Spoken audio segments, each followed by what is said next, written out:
Welcome, ladies and gentlemen, to Talk Junkies, where tonight's going to be a very interesting night, as it is each and every single week here at Talk Junkies. Jesse and Johnny are not here this week, but there's always next week. But tonight I have a dear friend of mine, one of my best friends, probably the best friend, I don't know.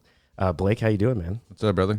How's life been treating you, man? Not too bad, just busy, always grinding. Something's going on. Yeah, you got a third kid on the way, so that's always good. Third kid on the way is always fun. Another girl? Oh, yeah. Yep. 3 girls. 3 girls and two boys to come one day. We'll see. 2 boys to Next come. two will be boys. Shit. There it is. You're going to have another one after this. Goodness gracious. Well, anyways, if you're interested in last week's podcast, I still haven't uploaded to YouTube yet. I had some technical difficulties with the video, so I'm still going to upload. It's just going to be audio. It's just a black screen. I had Dan Cox on.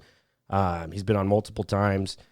Constitutionalist, talking about the Constitution. And really we hit home last week, trial by jury, and how we could fix a lot of the crime in the United States if we just simply did what the Constitution said and just only strictly view crime as trial by jury. So if that's of interest to you, definitely tune into last week's podcast. Check it out. Before we get into tonight's podcast, I just want to give a big shout out to everyone who listens to our podcast each and every single week. You guys have no idea how much it means to me. When I'm at work and you guys just approach me and you're like, "Hey man, Paul, I checked out the podcast. It was really good." That means a lot to me. So I'm gratefully appreciative of everyone who tunes in each and every single week to check us out. So thank you very much. This week, we're going to get into a very interesting topic. It's something that we've never really shed light on here at Talk Junkies. We do have an author on this evening to talk about it, and I think it is controversial in its own.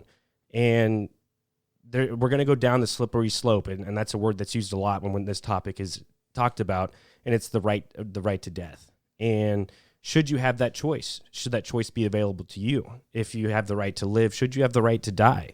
And we're bringing on an author tonight to talk about just that. She has experienced this in her life with a family member of hers who went through a really long journey and battled breast cancer. And there's no better person to bring on to talk about the right to death than Dawn Stilwell. How you doing, Dawn?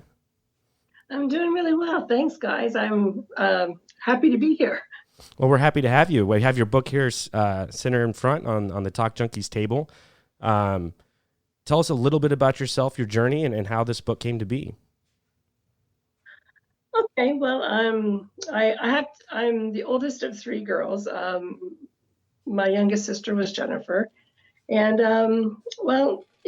early on in the pandemic, around February, March of 2020, that's when it started, right? We've been there so long, right? She hadn't been feeling well. She went to see her doctor, and the doctor ran some tests and whatever. Anyways, lo and behold, she finds out she's got stage 4 inflammatory breast cancer.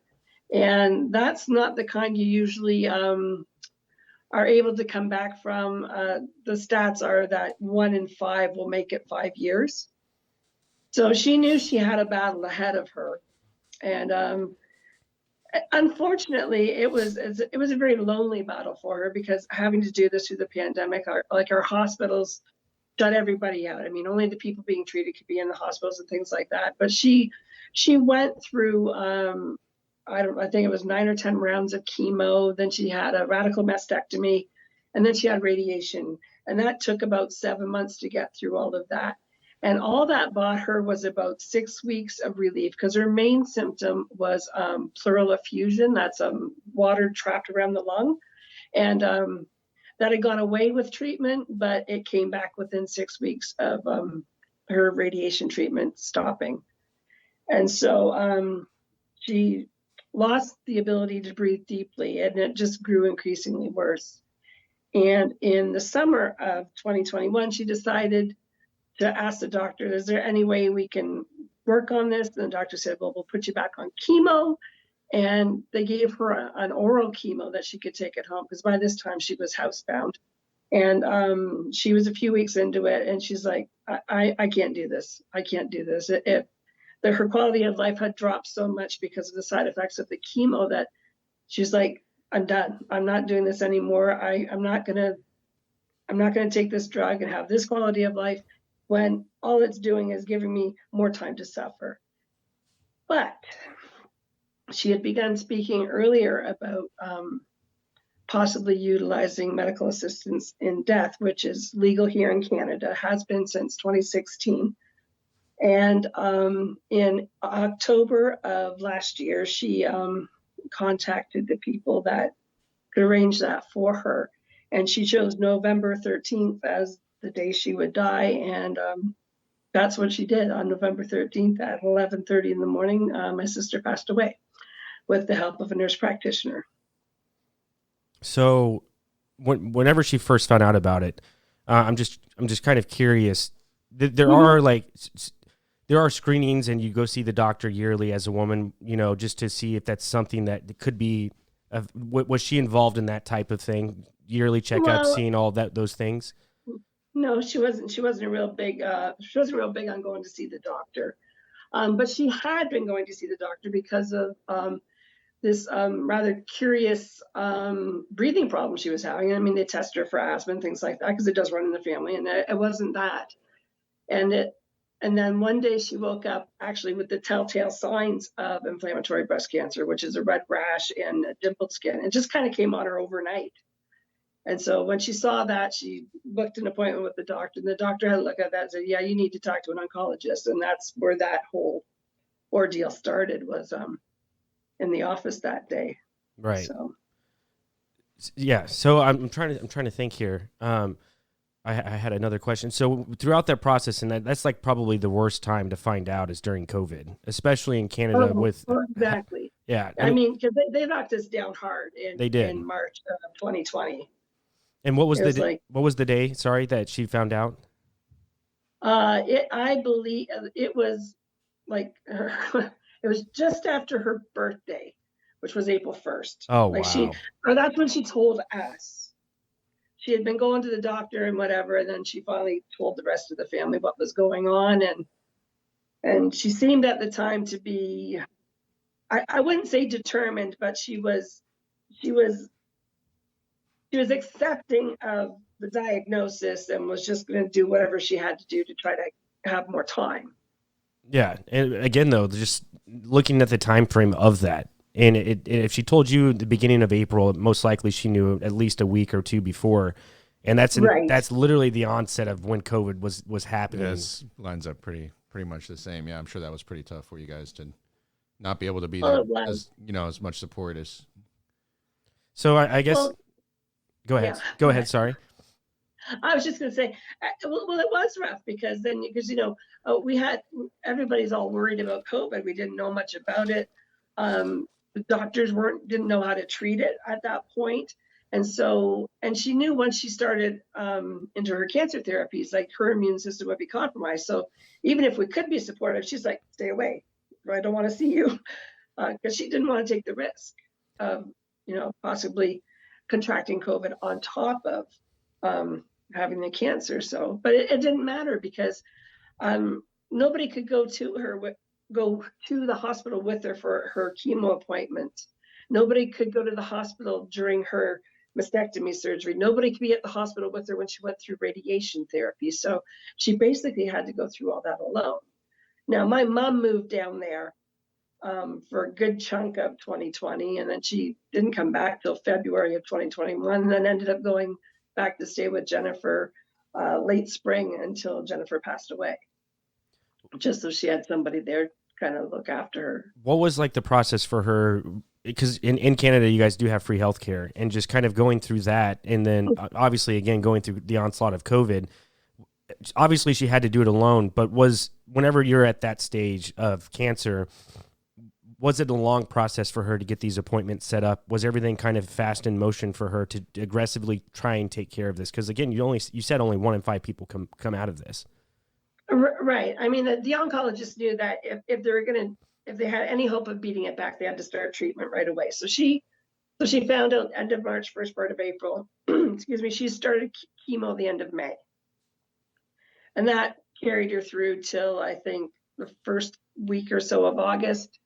And so they gave her about 6 weeks to recover from chemo before they did the mastectomy, and then they gave her about 6 weeks to recover from that before they started the radiation therapy. So basically her treatment went from mid to late May right until Christmas time, like all those different treatments. So it took about a month and a half before she could get in there and start to have treatment. Despite the fact that we have free health care, just the fact that they were shutting down so many services in the hospital, I think that contributed to the wait. And just because we have free healthcare, it doesn't mean it's always timely healthcare. I mean, they try, but right now our surgeries are really backed up because there's so many months where they didn't do anything except emergency surgeries. So it's still going to be a while before our healthcare system catches up. So even if COVID weren't to be a thing, it still would have been, who knows the time frame, but it's still, I feel like once you find out you have stage 4 like that, I don't know about here in the United States, but I think if you were to go to a hospital, find out that that's the case, it's probably something they're going to aggressively attack probably within a week or two. Exactly. Well, I'm very sorry about that. Man, I could see why you were inspired to write a book, because you and your family were put in a very precarious position. Well, we were, and when my sister decided, I think it was in August, excuse me, just after she finished chemo, and she's like, by this time she's got drains in both sides to drain the fluid that was accumulating around her lungs, and she had a nurse coming in every day to drain them, and sometimes a liter off one side, half a liter off the other, and that's just overnight. So so just imagine that. Okay, a liter, that's like 2 pints or a quart. So we're metric over here. Yeah. So, but that's taking up that kind of lung capacity, every day, and then it's drained off, but it fills up again. So it was just, she couldn't sleep laying down. She slept sitting up most of the time. There's just that inability to breathe. And I can relate to it a bit because I'm one of the family members that has asthma. I know what it's like when you have an asthma attack and you can't breathe very well. But the thing is that, you take your medication or you go to the hospital, get a treatment, and it goes away. But it didn't ever go away. And she was tired of living that way. And that's when she decided that, well, she was really going to consider a medically assisted death. And at that point, so she's decided, okay, I don't want to live this way. I want to die.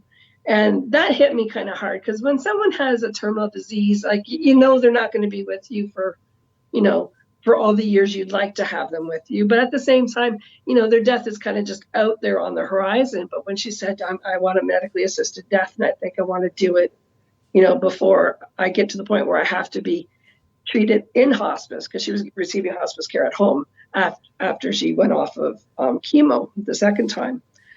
And that hit me really hard. And I found I was experiencing anticipatory grief. And so I found a grief counselor and, was talking through these things. And she encouraged me to start keeping a grief journal. And it's like, well, yeah, I used to journal when I was younger. So I reluctantly started keeping this journal, but I did find it very helpful. And the reason why this book came about was because about 4 or 5 days after Jennifer passed, I was writing in the journal, and I went back and read everything I wrote, because it covered the last couple of days of Jennifer's life plus the day she died. And I realized this was the story I was looking for when I was trying to find more information about medical assistance in dying. Because there's more information out there now, but you go back a year and a half ago, you type in medical assisted death Canada, well, then you get all these web pages for the Canadian government explaining the law, but not firsthand accounts about what is this like for the person who's going to choose it, what's it like for the family of the person who's supporting the person who's choosing this. So that's kind of how the book came about. It was like, well, maybe my story can help another family, to know what to anticipate if their loved one chooses to have a medically assisted death. Yeah, and you saying that, looking it up myself, just trying to brush up a little bit on just the subject. It wasn't something that a lot of search results came up for. Was this? No. When I was looking, there is a website called dyingwithdignity.ca. It's a Canadian website. And I mean, they had 5 or 6 small stories about people who had chosen a medically assisted death, but it really, I think it really glossed over the emotional hell the families go through. It's like, this is really, because, well, of course, they're dying with dignity. They're supporting medical assistance in dying. So, of course, they want to put, as good a spin on it as they can, but they really glossed over what the families go through. So kind of give us just, I mean, if you want, your sister's going through this. It's been 18 months. She's, basically living in agony. I'm sure that you were in constant contact with her, kind of going through the day-to-days of what it was like to be in her shoes. I know you had to grieve for it, but after it happened, was it more of a relief for her knowing that she's not struggling anymore type of thing? Or Well, yeah, and you kind of feel a little bit guilty too, because obviously, I mean, I was there in the room when she passed away, and then of course you overcome with grief because it's finally happened. But within the hour, it's like there is this little bit lighter spot in your heart, because it's like, at least she's not suffering anymore. Because I mean, as much as she was suffering, it's hard to watch somebody you love suffer.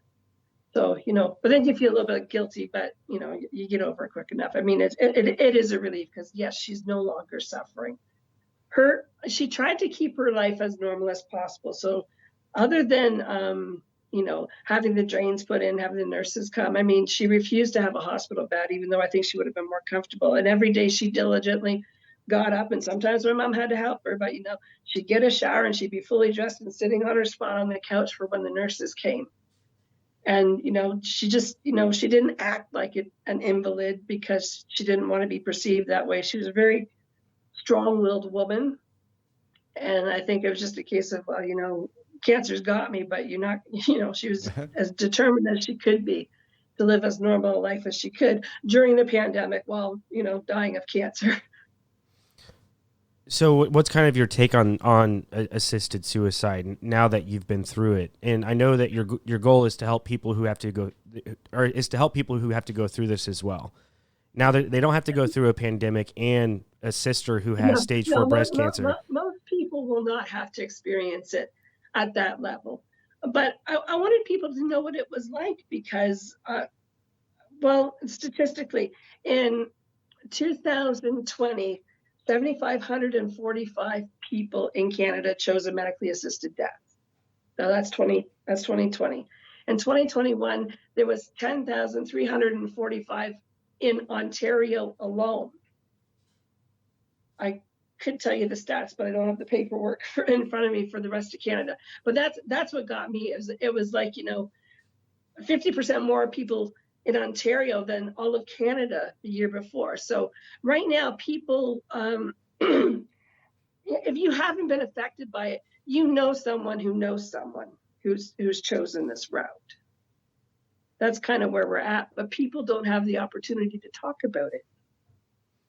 I found after my book came out, people contacted me, other than for interviews and whatnot, but they were contacting me to say that, I'm glad you shared this, because we went through this with my mom, we went through this with my aunt or with my uncle, and it's just nice to know that somebody else knows what it's like, because there is pushback in the religious communities. There's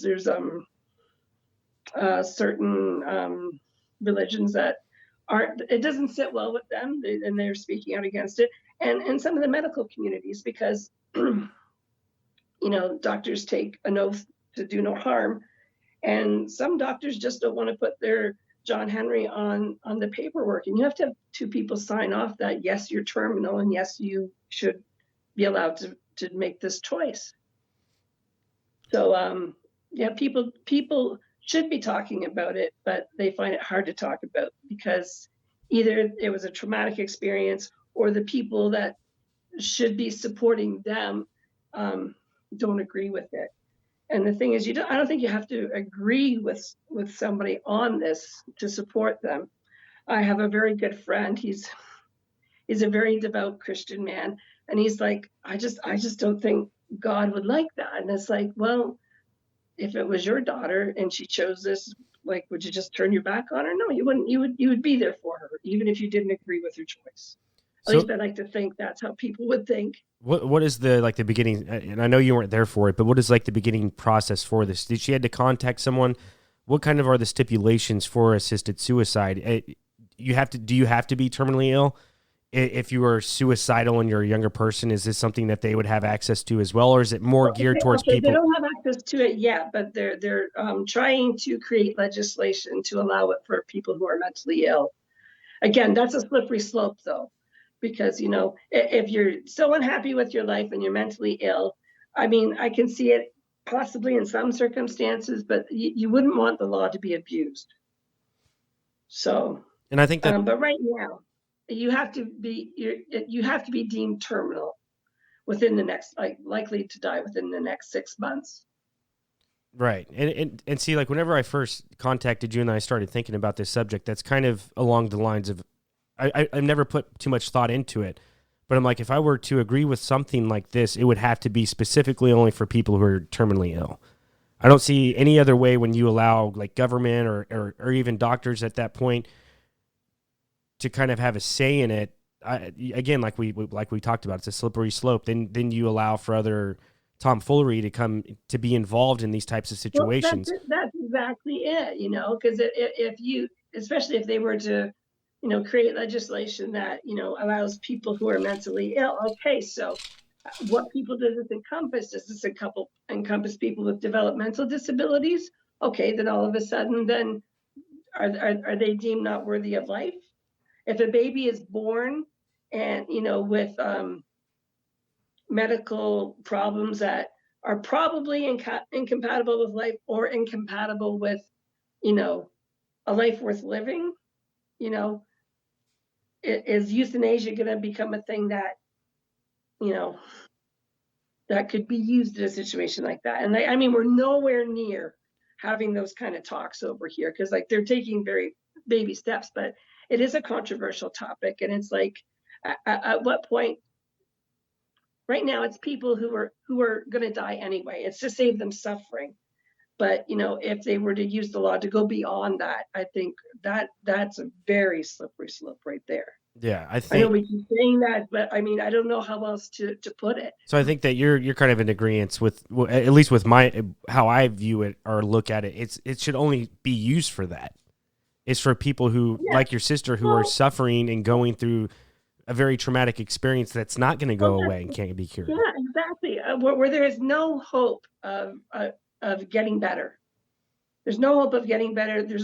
All that's left before them is continuing to decline and to suffer until they succumb to their illness. In Jennifer's case, what would have happened probably within a week or 10 days of the day she chose to die, because she was declining very rapidly, she would end up in hospice and probably heavily medicated so that she wasn't so aware of her difficulty in breathing. And that's not what she wanted. She wanted to be lucid and, enjoy what life she could until it was no longer bearable. And she told me the day before she died, she said, if everybody wasn't geared up for tomorrow, she said, I would have done this 2 days ago. Because at that point, I mean, she chose her day, but she could have called up at any point the nurse practitioner and said, today's the day. And she would have come and fulfilled her wishes that day. So the process, you were there, you saw it. Yes. I can tell you how it differs here than in the U.S. I don't want to. I don't want to get too personable, but you saw it happen, and I have heard that it is. And I don't mind talking about it, because people need to know that they're going to be fearful of this thing if they don't know how it works, right? So yeah. So go ahead. No, I was going to say, and you're about to describe it, but just there's a complete difference from what I'm aware of how it's implemented in Canada, because it's countrywide as opposed to here in the United States. Blake looked it up. It's 11 states. It was actually 9 states and then Washington, D.C. Yeah. 9 states and Washington. Yeah. Washington, D.C. is basically its own state anyways. Yeah, but right. So kind of just take us through the process of how it happened, and then go into how it happens in the United States from what you're aware of. So I mean, the people here, you have a choice. The doctor can prescribe you meds that you can keep at home and you can take yourself whenever you want. But there's also the option to have a doctor or a nurse practitioner who whatever medical personnel are performing this service in your area to come to your house, and they will bring with them a community nurse to put in an IV port. And sometimes they do two, depending on the health of your veins. They only had to put one into Jennifer's arm because her veins were in good shape. And so basically it starts with a sedative. So, within about 90 seconds. So this is all IV drugs. A sedative that's injected and the person falls into a deep sleep. And then it's then followed by, a lot of time has gone by since I've spoken about this, but it is followed by a shot of lidocaine, and that is to numb the veins because what follows that is 2 rather large vials of a coma-inducing drug. And I mean, they were big, like the vials were big. And then that is followed up with a very strong muscle relaxant. Now, these are all legal drugs, but they're all given at like many times the normal dose because the requirement isn't to keep the patient alive. It's to kill the patient. So, and these are administered over the course of about 4 or 5 minutes, and the whole process took maybe 6 or 7 minutes from the time Jennifer was falling asleep to us, saying we love her and whatever, and 6 minutes later she was gone. Yeah, but it was very peaceful. I mean, she didn't suffer. Like she was asleep, and then you just actually once that sedative was in, she breathed easier than she had in weeks, just because her body was relaxing, right? So it was peaceful, but it was, I'll tell you, it was like it's the saddest thing I've ever seen. I mean, I think it's a hard thing to ask a family, but I would never say no, but I hope nobody else asks me to do it again. Right. Yeah, I would never want to go through that. No, but at the same time, yeah, if I had a family member in the same position, I would do the same thing. I would just be there and be supportive for sure. Right. Now that and go ahead. No. If you had a little bit more to go on that, I was gonna. Well, I was just gonna say, it was that last week was hard. I trying to describe it was like this horrible, awful thing was on the horizon that you couldn't get away with, and I likened it to like a prisoner being on death row. They've got the execution date, and then there's just this anxiety waiting for that day to come, and that last week is like I wanted to be anywhere but on that journey waiting for Jennifer's time of death. And I would say it was traumatizing to a lot of the family. I mean, it was her choice, and we supported her choice, but at the same time, it was just a really hard week to get through. It's like that. No other way to put it.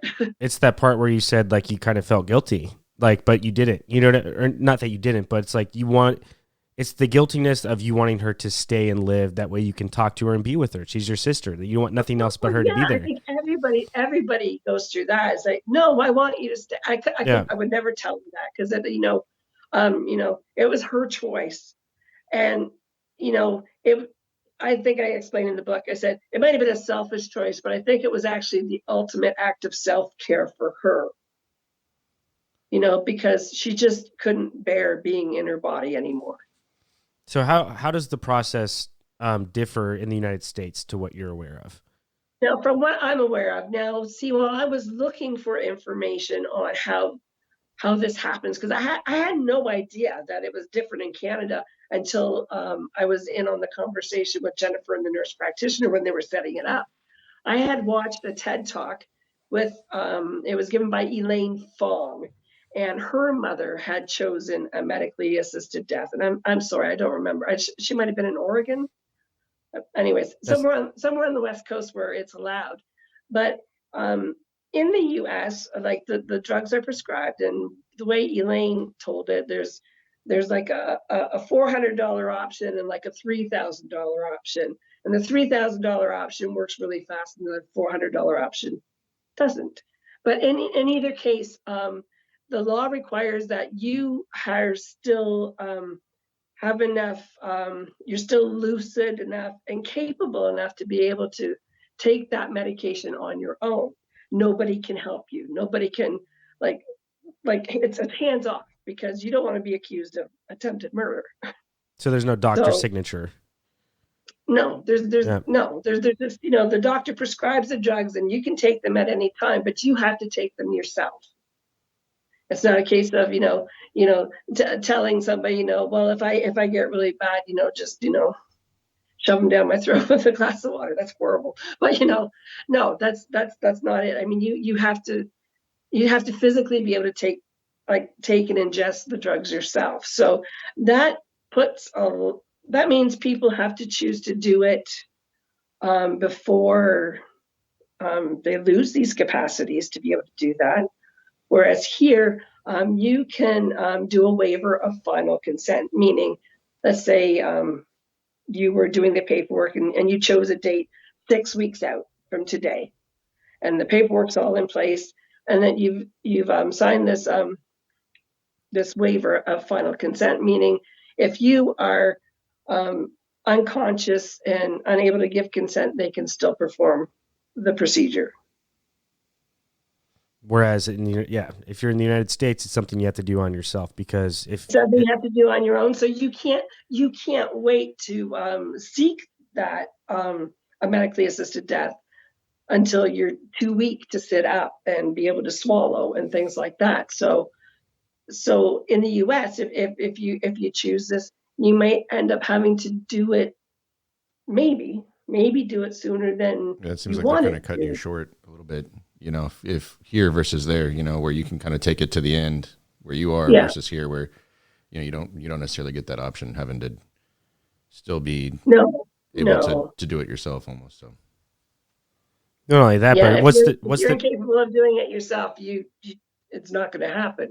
But what's the difference between a $3,000 process and a $400 process? You said the $3,000 process is faster, so if you only have $400, the $3,000 process was within a couple of hours. The $400 process, she explained it as being, I think she said it was a day and a half. I'm not sure. I'd have to watch the TED Talk again. But anyways, the cheaper version took longer, a lot longer. Right. That sounds terrible.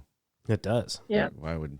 Well, yeah, exactly. Whereas here, if you take the route of euthanasia, where they actually, inject the drugs, it's 6 or 7 minutes tops, and you don't feel a thing. It almost seems like, well, there shouldn't be any other way. I mean, if I'm gonna go, I'm already suffering and struggling, like that, just to go peacefully. We do better for our pets, Exactly. When we see our pets that are old and sick, and we take them to the vet and have them put to sleep, right? Because they're suffering, right? And that option wasn't available to people until, quite recently. So I'm kind of curious on what it was like in Canada. I mean, I guess it just wasn't allowed up until 2016. So anyone who was in your sister's position kind of just had to just go through the motions and deal with their struggles and their pain. And the same in here in the United States. Man, I don't know. It's some philosophical things, kind of like you say. It's just very, on the back of your book, it's very philosophical because, none of us know specifically why we're here. Everyone has different ideas, different knowledge, different truths, different whatever it is you want to call it. And just this is, I mean, you're talking about death, and death is probably, the least thing thought about from anyone. Having multiple people on the podcast talking about death, I've had people on where we talk about where we don't even get ourselves ready for death. You know what I'm saying? Like, it's just one of those things you don't do, but it's one of those things you kind of should do is kind of prepare yourself for death, because it's going to happen. And what that means, I have no idea. I haven't really done like a deep dive on that, but it's tough. And I'm very applauded by your book and that you came out with this book to go through those moments that you had to go through. And I kind of want to say hats off and I normally wouldn't say this, to the Canadian government for allowing something like this to happen to where your sister didn't have to struggle anymore. And I excuse me, I know it may not be the choice for everyone, but I don't even know if I would make that same choice myself in her shoes, but I'm glad I have a choice.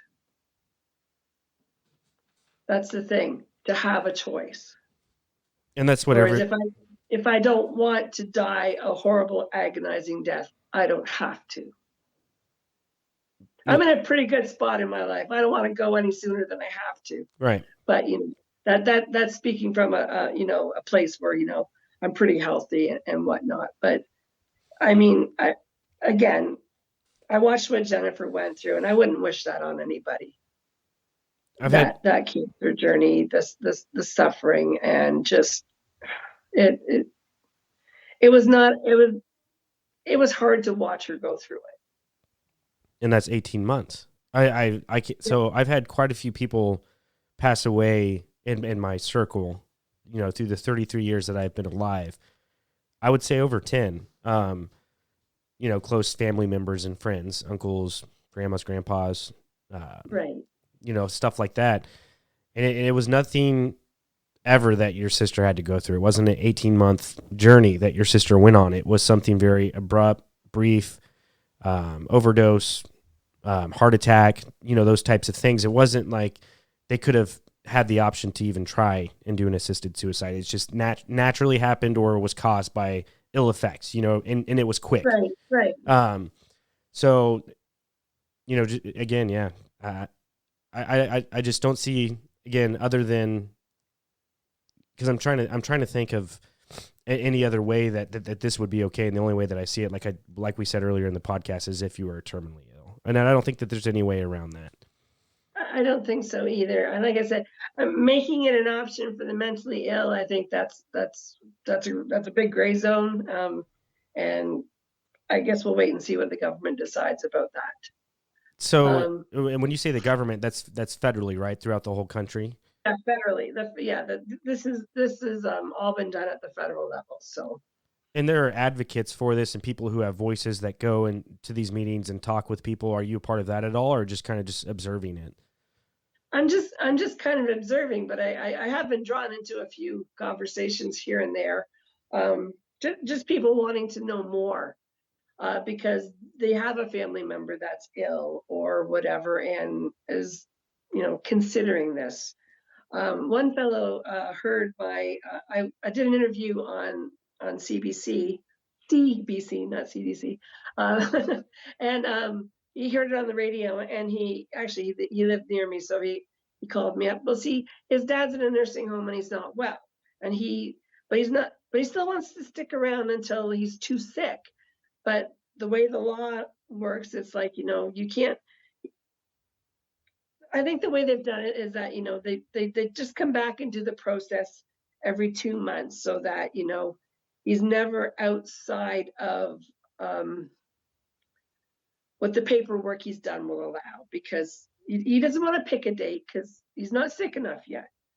But they had to jump through some hoops, and that's what they came up with, is that, this doctor comes and sees him every 2 months, and they redo the paperwork with a new end date so that he can just call when he wants to do it.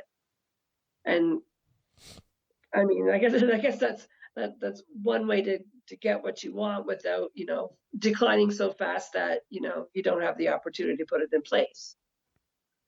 It's so weird though, because let's say that he is always mentally capable, and then eventually he's not mentally capable, but physically he's always still there and he's not struggling in that aspect, but mentally he's gone or she's gone. Yeah. That's such a weird gray area. And that has happened. Before they had the waiver of final consent, that has happened. Or even it's happened for people that, because there's a 10-day waiting period from the time you meet to start the paperwork until, you have to, those 10 days, it's like a cooling off period. Make sure this is what you want. And then after the 10 days, you can have the procedure whenever you want. But there's people who do the paperwork, and after 10 days, they weren't lucid enough, or whatever, which is why they have the waiver of final consent now. So you can say, yeah, I'm this is what I want, and I may not, be lucid 10 days from now, but you can waive the final consent and then, still have the procedure. But they're not going to waive final consent. We're not going to give you a 2-year span where you can have this done. No, so that like this gentleman who reached out to me. So right now they have it where every 2 months they look at it again, they redo the paperwork. And I haven't spoken to him. I think I saw him at a talk I did in June. So I haven't spoken to him since then. I don't know if his dad is still with us or not. So, but let's say that you were put in a different position and your sister still could be here. And again, this is just hypothetical, but she wasn't struggling physically, but she mentally wasn't there. Because you talk about the experience of the family members as well. This isn't just the person who's committing the assisted suicide. It's everyone within that circle. At that point, would you still be in agreement with assisted suicide if you could still have your sister here, but just not mentally? Does that make sense? Well, it does. And that's a hard one, because if she's not here mentally, she's not really here. Right. Right. As long as she wasn't suffering, but it's the whole point of a medically assisted death is to end a person's suffering. So if she mentally wasn't here but was suffering in her body, and then she had waived final consent, I'd still would support it, I guess, because it's what she wanted. Yeah. And do you know for sure she's not in there somewhere, right? Yeah. They talk so many times of people, they're in comas for long periods of time, but they're aware of everything going on around them. They just, right. They just can't respond. So again, the slippery slope, that's just always the thing with controversial topics. Yeah. Because I think whenever you allow something like this to progress, and like you even said earlier, baby steps, even when you allow baby steps to happen with something like this, someone's going to take advantage of it. Someone, somewhere within a scope of people will take advantage of it. Like we talked about the advantages that are there. And to me, that is what's troubling about this subject. And I think, again, you just got to just lay down the hammer and say, like I said, terminally ill, that's it. There's no more exceptions. It's almost like with abortion here in the United States. I don't know what's allowed in Canada when it comes to abortion, but that's life being presented to us. There needs to be some type of stipulation, I guess. Yes. Which there's still not even in America. Now it's up to the states, and now you have this whole hoopla when it comes to abortion. And in some states are different, liberal, some are conservative. So now it's just this a range of messes where we live in, the middle of the United States here in Missouri, where day one, whenever they left it up to the states, the Supreme Court this year, Missouri came out and they were the first state said it's illegal. There are no ifs, ands, or buts. There are no exceptions. You get raped, incest, anything like that, no abortion. Medically, as a woman, you could die. I don't even think that's an exemption in Missouri. I don't think there are any exemptions in Missouri. I don't know. Zero, zilch, nada. But if you want to go over, if you want to, and we're literally right on state line, like with 15 minutes from state line into Kansas, you can drive over to Kansas and you can do what needs to be done. And I'm pro-life, so it's still weird for me. I think even within that scope of range of things, there should be limitations. Like if there is any type of rape, incest, or your life is at harm, I think that there should be some guidelines there. You know what I'm saying? Well, if we want to jump down this rabbit hole, I can talk about that too. Sure. Yeah. No, I mean, like what is it like out in Canada? Actually 21 years ago yesterday, I was delivered of a 20-week fetus that I failed to miscarry. So basically what they gave me was an abortion. My baby was dead, but that's what the procedure was an abortion. If they didn't do that, then what would happen is that basically the baby would start to putrefy in the body, causing an infection, which then could lead to sepsis, which could lead to death. So in that case, that's a medically necessary abortion. You're not taking a life, but it saved mine, because if my body wouldn't get rid of the baby, then that's the course it would have taken. sepsis and then death. So. And what is the legal? If you want to jump down that rabbit hole. Well, no, I was just kind of curious what it's like out there legally when it comes to that in Canada. Is it broad, kind of like this assisted suicide, where it's right now? Yeah, abortion is very accessible. I think up to 16 weeks, and then it depends on the circumstances beyond that. I think that's reasonable. Yeah, I think it is. I mean, and that was like the biggest thing for me is like, what week do you put on a living being being, you know, in the fetus, or in what week do you put the life on the line, I guess, you know? Well, and that's the thing, you know, at 8 weeks, you know, yes, there's a beating heart, but is that recognizable as a person? No, but it will be a person if you leave it.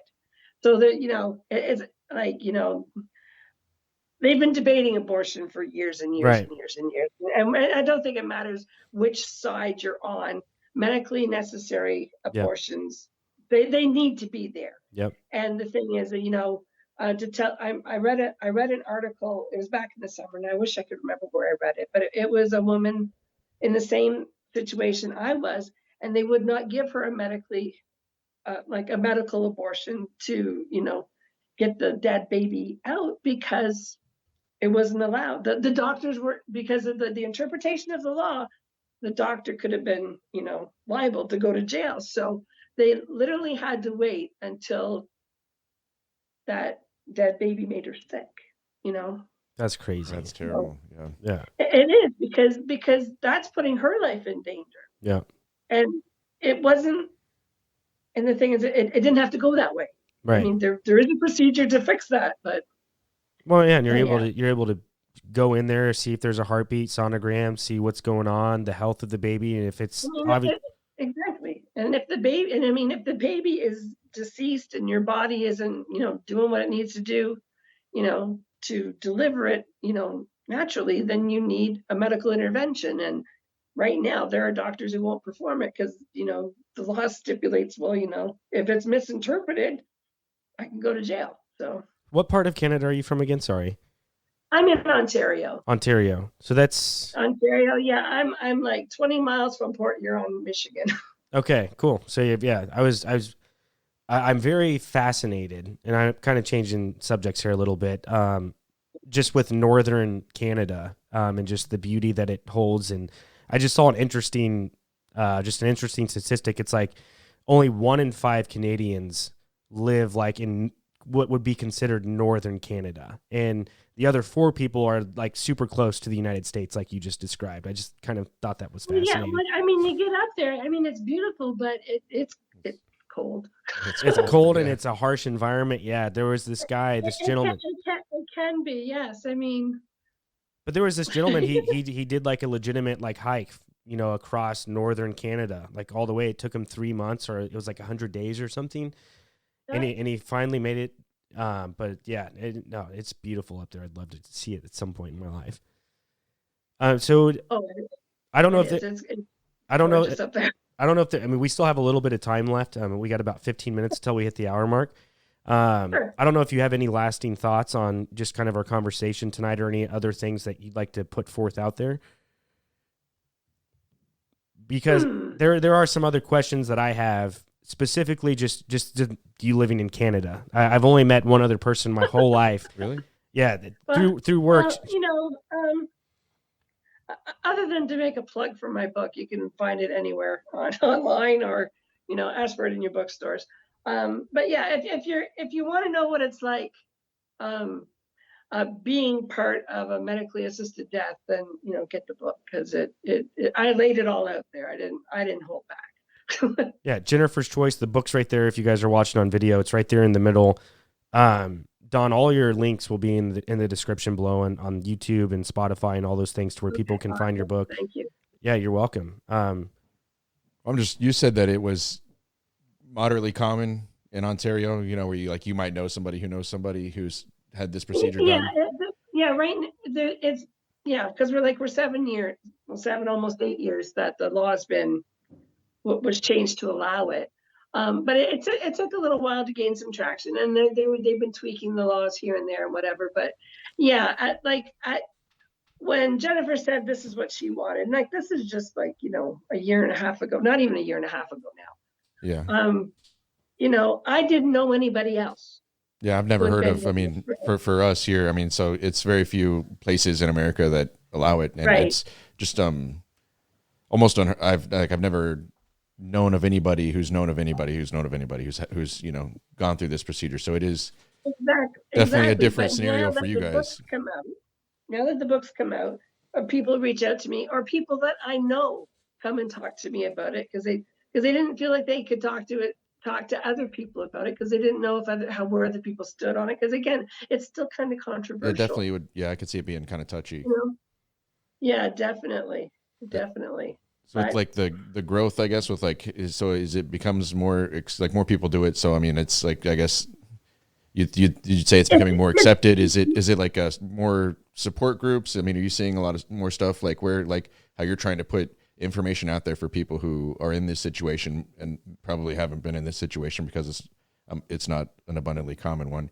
That are you seeing more help for those people? I mean, as it becomes more common, or I wouldn't say that, but I've become more aware of grief resources, which I think can be very helpful in this situation. I don't know of any support groups for people who have lost a family member to medically assisted suicide, but it doesn't mean they're not out there. I'm not aware of them. Yeah, but just like but it's probably not a bad idea. Yeah, but like you said earlier, though, you said like the amount of all of Canada, just in Ontario, doubled that within a year. It was like 50% more people, or not double, just 50% alone than all of Canada the year before. And then I have no idea what the stats are going to be when they come out. I think next March.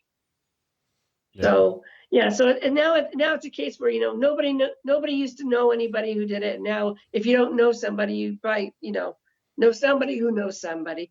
And it's like okay, so I have a page on Facebook, and I run a few ads, and then people jump in and comment on the ads, and one lady's like, oh well, my aunt did this and she just had a totally peaceful death. And I said, and she goes, I don't think it's controversial, because I think she just read the back of the book, right? And I mentioned controversy, and I don't think it's controversial. Everybody I talk to, is on board with this. And then I just, I was like, well, do I jump in and say anything? So I did. And I just explained that. I said, there's I'm glad it was a good experience for your aunt, and that your family was all on board. That's wonderful. But there are other people who have other experiences, because they have trouble finding 2 doctors to sign off to do this, because there's medical people who don't want to have anything to do with it. And then there's other people who, because of their religious views, are against this. And that I could see that being problematic if it's in your own family. You've got people on both sides of the fence, but so-and-so is dying and has chosen this. And, I think you just don't need to put this aside and support them and what they want, because they don't want to suffer, even if you want them to stay, because I think that's a selfish thing to do, to ask somebody to stay when they want to go, when they're suffering. Oh, no doubt. You said your whole family was pretty supportive. And it was, you kind of expressed like that you had kind of like leading up to it, like it was anxiety, difficult. Yeah. Anxiety. I mean, in retrospect, you wish that and I could see that. I mean, obviously like losing somebody, especially like a sibling, somebody that you obviously love quite a bit, being a hard process. In retrospect, you wish you had looked on it differently, with a different perspective. I mean, obviously you said you were supportive, so it's not like, well, there's just, of course, there's always things after the fact. Things, I wish I'd have done this, or wish I had done that, or could I have done more? To make Jennifer more comfortable in her last days. But I had to get over that, because she was doing things on her terms. I mean, she lived in Windsor, which is right across from Detroit, Michigan, and I'm 2 hours away on the other side of Lake St. Clair. So, but I was making that trek early on, once a week, once she started to allow us to come back, like to come and visit her. And then 2 and 3 times a week. And then, my husband and I stayed at a hotel the day before she died. We spent the whole day with her beforehand, and then we got there early in the morning of the day that she passed away. Just trying to do what we could. I mean, sometimes there isn't a lot that you can do other than just be there. Yeah. And I'm just thinking, well, but it's not, she did it her way. And I mean, I was kind of kicking myself saying, like, well, why didn't you have music playing, or why didn't you bring her some flowers? That's it. Right. You just, I don't know. There's such a feeling of helplessness because you have absolutely no say and no control, right? But I know how to plan a nicer death for somebody else if it was ever asked of me. But at the time, you're just kind of consumed by the grief and the fear of the unknown, because, like, is this? They say it's not going to hurt her, but is that really true? But being there and seeing her, yeah, she was. I mean, it was a very peaceful thing. Yeah. You talked about, and I guess the only way that I can relate, specifically to this whole podcast is, last year I had a cat, Coupland, and she was my cat. I got her as a kitten. She was 6 years old. That's really young for a cat. You know what I'm saying? Yeah. Very, very young, very healthy.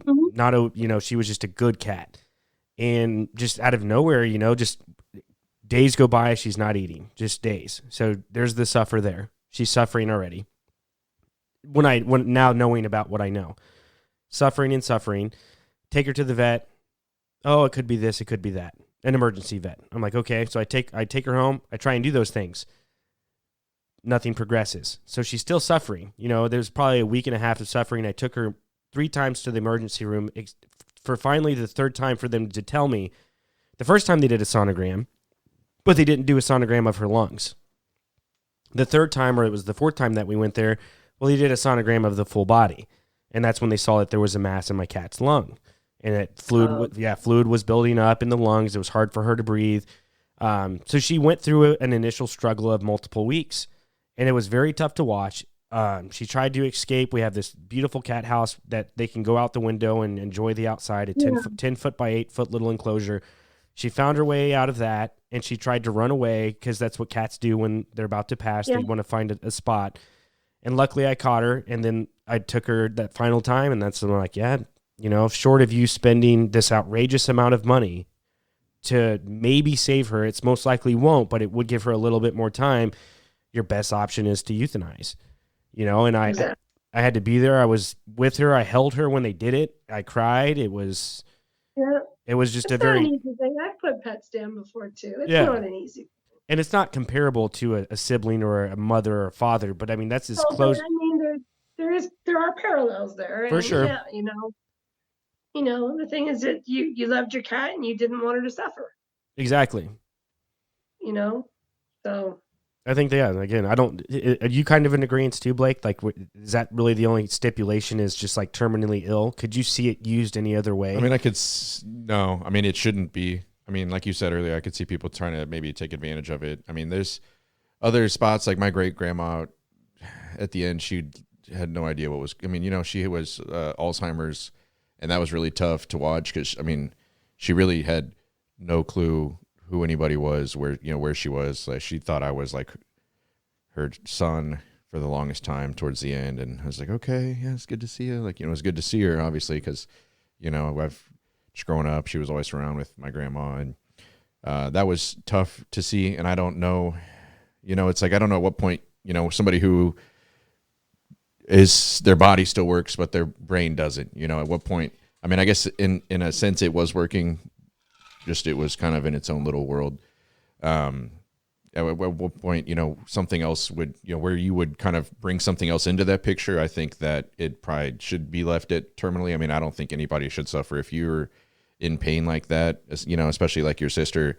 I mean, I've have asthma. I know I couldn't imagine just constantly not being able to breathe. That sounds, I'd probably be in the same boat as her. I mean, it sounds terrible. But having the ability to say, okay, like, I don't want to suffer. So, that should really kind of be where you draw the line. Be my big thing. Well, and here in America, I think that's kind of where I looked at it, and it was just not where it necessarily made sense, but like one of the pro arguments for this is that if you don't allow assisted suicide to be available to people who are suicidal, then they're just going to commit they're going to inflict pain on up into themselves, and and I'm not saying I agree with that, but when it comes to terminally ill, like the latter part is, hey, can I please just go peacefully, as opposed to do something to myself that would hurt. The key, yeah.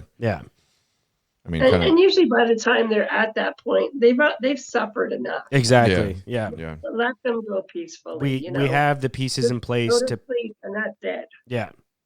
Not give you some $400 generic drug that's going to take a day and a half. Like that's insane. America's doing it the shady way, man. That's for damn sure. Definitely not. Well, that's the capitalistic way right there. $3,000 for the quick way, $400 for the shitty way. Yeah, basically. Dawn, that's America for you in a nutshell, girl. I know you've been down here. I know you've traveled probably in the States a few times. That's America. I mean, both ways don't really sound.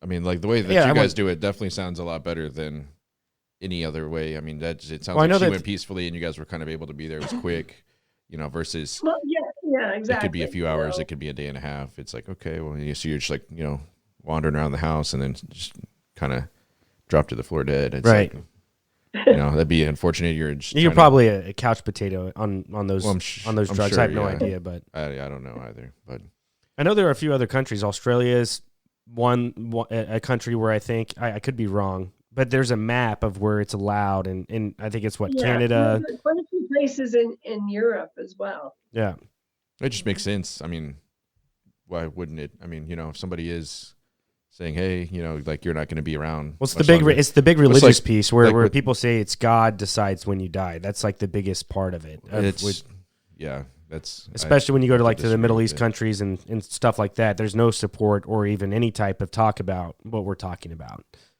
Right. Exactly. So. Okay. Yeah, this is going to stay a controversial topic for a while, I think, before I can see why. Everybody get on board. Well, yeah, exactly. Because, like you said, other than terminally ill, everything else is a slippery slope. At least terminally ill, it's your choice. But in the case of somebody with Alzheimer's or horrible developmental disabilities, that's really gray. That's the gray zone. That's the slippery slope. So, well, we are right now. The way the law is, I think it's allowing people to be freed from their suffering. So that's the big part. I mean, so kind of before we let you go, I don't know how much more time you have, but kind of like I can take whatever time you need. Okay. Because you said you had questions about Canada. I do. So it depends on what you're willing to talk about, because I know that there's a lot of controversial things that go on in Canada with Justin Trudeau. And I'm not the biggest fan of Justin Trudeau. I don't know what you're allowed to say or not say. What is freedom of speech like in Canada?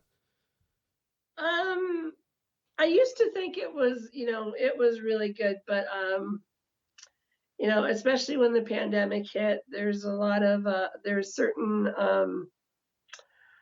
So before you say anything, if you're not comfortable with talking about any of these things, I completely understand that as well. So that's kind of where I was going. I'm sorry. No, but it was known that there was certain government-sponsored labs and things like that were not allowed to say anything to the public in regards to the coronavirus and whatnot. So, that's obviously not letting them having freedom of speech. So, what were your thoughts? What were your thoughts on the trucker convoy? If you can have any type of thoughts on those, because that went through in Ontario, right? I can see both sides. I tend to be a very diplomatic person anyway, but I mean, the government saying, thou shalt do this and thou shalt do that because we say so, because we say this is what's best for you, when the science wasn't always there. And we're a free country just like you, but we had all these mandates and whatever. I know people who lost their jobs because they weren't comfortable with being vaccinated, and they just wanted this to be over. And so, they descended upon Ottawa, and I think they were heard. I mean, they took the mask mandate away very soon after that. Dawn, would you believe me if I told you? I found this was really polarizing. This Yeah. whole, vaccinated versus unvaccinated, and it's like, I don't understand why it went that way, because I'm a bit older than you guys, but in polite conversation, you don't talk politics, you don't talk religion, and generally speaking, we can agree to disagree, and we shake hands and we go home. But it was just kind of a nightmare watch. I think social media had a big part in that, though, because it gave a platform for everybody from far left to far right to throw their views out there. And then, when everybody's all sitting at home, got nothing else better than do than to scroll on Facebook or the other social media and just jump in on the conversations, right? And it really got blown out of proportion. Oh, I completely agree. Would you believe me if I told you, Dawn, we live, like I told you, we live in Missouri. We live in a county. It's like I said, on the border of Kansas and Missouri. We live in a county where there were never any mask mandates throughout all of COVID. I have friends that, I think it was around Christmas time last year. They went to visit friends in the States, and they just stayed until like May or June of this year. They just went, they just traveled around and enjoyed not being told what to do. Right. Okay. So this is my last rapid question. And if you have any questions about America, feel free. Blake and I are here. We have all the answers of America in our back pockets. No, that's not. And him and I sway when it comes to politics. We're pretty opposite. We are pretty opposite, but we're still best friends. I still kiss this guy in the mouth. Granted, he would try and kiss me first, and my wife probably would not agree with that. My wife feels the same way. That was. What are your thoughts on just the firearms initiatives that are going on in Canada right now? I know there have been some things that have been placed recently where you're no longer going to be able to own a handgun or a semi-automatic weapon or even firearms at all. But I think Trudeau said if you have a weapon your grandfathered in, you can keep that. I'm not entirely sure how all of that works. Can you shed a little bit of light on that? I haven't delved too deep in that, but the last I heard was that there was an amendment to add semi-automatic weapons. Which is every weapon. What's that? That's basically every weapon, a semi-automatic. Basically, I mean, I grew up in rural Ontario. My dad was a hunter and a trapper. I mean, at 15, I had my own gun license, and at the time, it was a miner's permit, not a firearms acquisition certificate, which is under another name now. Anyway, but I grew up around guns and whatever, and it was just one of those things. Back then, we didn't have to lock them up. I mean, they want to take them away, but they've already made it so that there's so many laws about how you transport them, how you store them in your home. You have to have your guns locked up and your ammo locked up and not in the same place. I mean, there's all these safety rules already built in. So why do you need to take the guns away? And people are worried about that because hunters want to hunt, and I don't think they want to go back to bows and arrows. Some do, but most don't. And honestly, there are a few reasons why you might need a defense mechanism, a semi-automatic gun, or so is it an AR-15, the ones that can shoot off like 100 rounds in 6 seconds. I mean, we do have wild boar in Canada, and if you got a herd of them stampeding at you, that's the only thing that's going to save you. Not that I would ever want to own one, but the thing is, being in a free country, I mean, we don't have a Second Amendment that protects our right to bear arms, but we've done well so far. And I mean, I have to say, we have a lot less mass shootings than you do. Yeah. Right. See, they don't even have a Second Amendment. But they've had guns up until this point, up until recently. Yeah, exactly. I mean, what she's saying is they've had guns, they've had no issues because there's no polarization. Yeah. It's too much. No, that's not too much. No, it's just it could just go on. No, for sure. Those are really the only questions I had for I went to Canada one time. I loved it. It was fun. When did you camping. Oh, dude, I was like 14, 13. We went to Manitoba, some lake. It wasn't far, like across the border, but it was beautiful. Like you said, man, I would love to go back. We had the food's a lot different up there. I remember I had like an ice cream cone, and I think it like, you know, when you go to Dairy Queen, they dip it in the chocolate. It was like dipped in like maybe like a grape or something. So it was different. Yeah. The ketchup was different. The chips were different. I mean, you know, it was a lot of different stuff up there. It was cool. I had a good time. And the people are nice and friendly, eh? Yeah. Eh? Hey? Love it. Yeah, no, we had a great time. Yeah. We met a lot of people in our little camp area, and it was fun. Yeah. I recommend it. Go to Canada, man. Try it out. Well, did you have any lasting questions for Blake or I, or?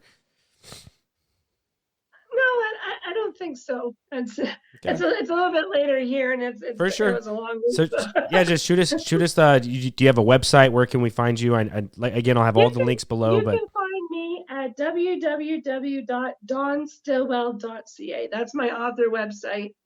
You can buy the book there. You can find my books there. I have a blog there. I usually talk about much happier things than Jennifer's Choice, but well, it's a story you that can find me on Facebook, Instagram. You know. Okay. I'm out there. Yeah, if you don't mind, just shoot me. I can find most of those links, but if there are any like weird links that people could find you at, shoot me a text, put them, and then I'll put them on the description below. Actually, if you just put the website there, there's links to all my social media and other stuff there. So very cool. Well, one stop shop there. As unfortunate of the events that you have been led to, you did write a beautiful book, Dawn, and thank you for that. You do have a lot of important information that's going to help a lot of people in your country and most likely our country, because it's already happening in 9 states like we talked about. It's probably going to be a progressive movement for people who are terminally ill. They should have this option, in my opinion. Whether or not religious people believe me or agree with me or not, I don't think that's really a conversation to be had. It's your life. You know what I'm saying? It was Jennifer's choice, like you talk about in the book, and I think that's the most important thing. So thank you for that. Thank you for joining Talk Junkies. I hope you have a blessed rest of your night. Thank you. Thank you for having me. This was fun. Oh, yeah. Thank you. Had a blast. Thank you. We'll see you later, Dawn. All right. Yep. Bye for now. See ya. Well, there you have it, ladies and gentlemen. Dawn Stilwell, out of Canada. Great podcast. Had a lot of fun. The best thing that you guys can do for this podcast is share this podcast, or even just listen to it in its entirety, because we have a lot of good things to say. Hit that like button, hit the subscribe button to all our junkies out there. Ring the bell. Is that what it is? Sure. Ring the bell. Blake did his best attempt to do Jesse. How does he say it? Stay fly and ring the bell, but that's good, man. Oh, hey, stay fly, ring the bell. Broncos country, let's ride.